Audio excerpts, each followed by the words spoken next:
Hello dear students, education with Poonam ma'am channel में आपका स्वागत है। मैं हूं पूनम और आपके लिए जो पर्यावरण एवं पारिस्थितिकी है उससे संबंधित कुछ महत्वपूर्ण जो टॉपिक है वो आपके लिए लेके आई हूं। तो ये बहुत ही महत्वपूर्ण है आने वाले एग्ज़ाम के अंदर, फिर वो यूपीएससी हो, पीसीएस हो या और भी महत्वपूर्ण एग्ज़ाम है जिसके अंदर इन्वायरमेंट एंड इकोलॉजी के जो चैप्टर हैं वो आते हैं, उसमें ये महत्वपूर्ण है, वो साबित होगा। तो जो आज का जो टॉपिक है वो है ऑपरेशन सहायम। तो आप ऑपरेशन सहायम है उसके बारे में हम डिस्कस करेंगे। तो ऑपरेशन सहायम है वो क्या है? तो ऑपरेशन सहायम ओखी चक्रवात के बाद गहरे समुद्र में भारतीय सेना द्वारा चलाया गया एक खोजी एवं बचाव अभियान है। तो ऑपरेशन सहायम क्या है? ओखी चक्रवात के बाद गहरे समुद्र में भारतीय नौसेना द्वारा चलाया गया एक खोजी एवं बचाव अभियान है।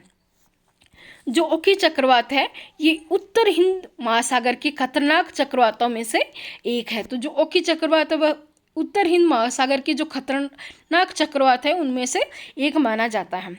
इस चक्रवात ने भारत के दक्षिण पश्चिमी क्षेत्र के साथ श्रीलंका तथा महाद्वीप को काफ़ी प्रभावित है वो किया है। तो इस चक्रवात ने भारतीय दक्षिण पश्चिमी क्षेत्र के साथ श्रीलंका तथा महाद्वीप को काफ़ी प्रभावित है वो किया है। इस चक्रवात ने भारत के केरल, तमिलनाडु, मुंबई, लक्षद्वीप तथा गुजरात को भी प्रभावित किया। तो जो ओखी चक्रवात है इसने भारत के जो राज्य हैं केरल है, तमिलनाडु, मुंबई, लक्षद्वीप तथा गुजरात है उनको प्रभावित किया है। ओखी चक्रवात जो नाम है जो है हर चक्रवात का अलग अलग देशों द्वारा नाम दिया जाता है। तो जो ओखी चक्रवात का जो नाम है वो बांग्लादेश द्वारा दिया गया है। तो ये है जो ऑपरेशन सहायम है उसका जो पूरा विश्लेषण है हम लोगों ने किया है। नेक्स्ट है centre for science and environment. तो centre for science and environment है उसके बारे में देखते हैं। तो centre for science and environment को भारत के शीर्ष पर्यावरण नीति थिंक टेक का खिताब दिया गया है, जबकि विश्व रैंकिंग में इसने 16वां स्थान हासिल किया है। तो जो centre for science and environmental जो संस्था है ये भारत के जो पर्यावरण नीति थिंक टैंक है उसमें भारत का जो शीर्ष स्थान है वो दिया गया है और वैश्विक रैंकिंग में इसको 16वां स्थान है वो दिया गया है।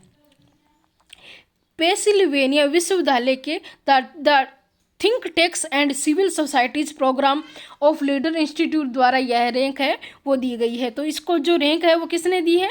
तो ये पेंसिल्वेनिया विश्वविद्यालय के the think tanks and civil society program of leader institute है उसके द्वारा दी गई है। तो energy and resources policy think tank श्रेणी में CSE को भारत में दूसरा स्थान दिया गया है। तो जो एनर्जी एंड रिसोर्सेज पॉलिसी जो थिंक टैंक है इसको CSE को श्रेणी में CSE को भारत में जो दूसरा स्थान है वो दिया गया है। Centre for science and environment Bharat का अग्रणी पर्यावरणीय गैर सरकारी संगठन है। तो जो centre for science and environmental जो संगठन है ये भारत के अंदर पर्यावरणीय एक गैर सरकारी संगठन है जो सबसे श्रेष्ठ है वो माना गया है। इसके जो संस्थापक हैं वो अनिल कुमार अग्रवाल हैं और इसकी जो स्थापना हुई थी वो 1980 में इसकी स्थापना की गई थी और इसका जो उद्देश्य था वो पर्यावरण और विकास के संबंधों का अध्ययन और मूल्यांकन कर तत्व के प्रति लोगों में चेतना जागृत करना था।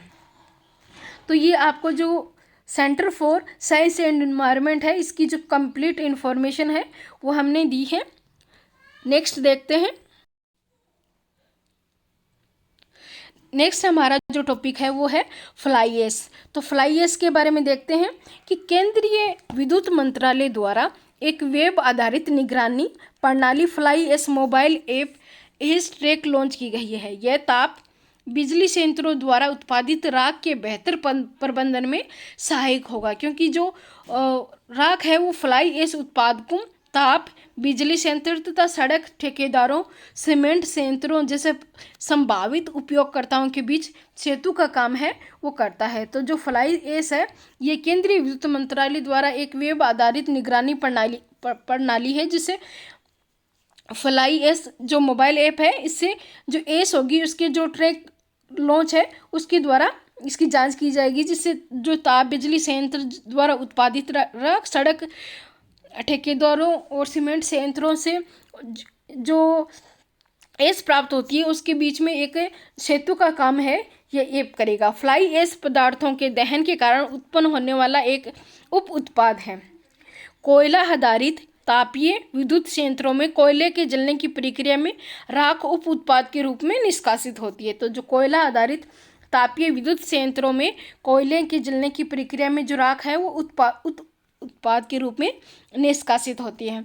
फ्लाई ऐश में सिलिका, एल्युमिनियम, लोहा ऑक्साइड, कैल्शियम, मैग्नीशियम तथा अन्य कई धातुएं जैसे आर्सेनिक, कोबाल्ट, तांबा इत्यादि पाए जाते हैं। तो फ्लाई ऐश है, इसमें क्या क्या पाया जाता है?